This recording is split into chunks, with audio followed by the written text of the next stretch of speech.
Tonight, battle mode and a coordinated Comey assault. Comey will be forever known as a disgraced partisan hack. This book should be on the fiction shelf. It seems to me like he sounds like a disgruntled ex-employee. President Trump today torching his fired FBI director as an untruthful slimeball after James Comey's scathing comments in a new book, painting the president as obsessed with disproving a dossier packed with salacious and unfounded rumors. I honestly never thought these words would come out of my mouth, but I don't know whether the current president of the United States was with prostitutes peeing on each other in Moscow in 2013.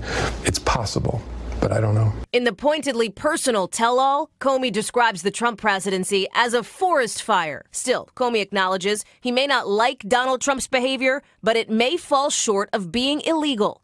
The book coming after months of criticism from the White House. He's been besmirched publicly. His professional judgments have been called into question. And I think this book largely represents a rebuttal to that, as opposed to some revelations or bombshells that have legal ramifications. Comey's firing last year led to the appointment of a special counsel, something that frustrates and infuriates the president. Potentially critical context for his decision today to pardon Scooter Libby, Dick Cheney's former chief of staff. He was convicted after a different special prosecutor's investigation in 2007, an inquiry overseen by none other than James Comey, at the time, the Deputy Attorney General. I have given a great deal of thought to this in recent days. Libby was found guilty of obstructing justice and of lying to the FBI during an investigation into who leaked the name of undercover CIA operative Valerie Plame. What message do you believe Donald Trump is trying to send by pardoning Scooter Libby? This is definitely not about me. It's very clear that this is a message he is sending,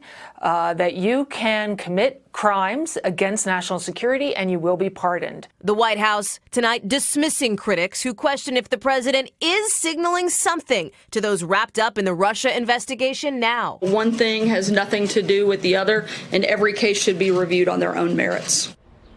The president's critics worry he's so upset with the special counsel investigation that he may try to put a check on it by firing Rod Rosenstein, the deputy attorney general. That has not happened yet. But tonight, NBC News has learned from 3 people who have spoken with Rosenstein that he is at peace with that possibility. Hey, NBC News fans, thanks for checking out our YouTube channel. Subscribe by clicking on that button down here, and click on any of the videos over here to watch the latest interviews, show highlights, and digital exclusives.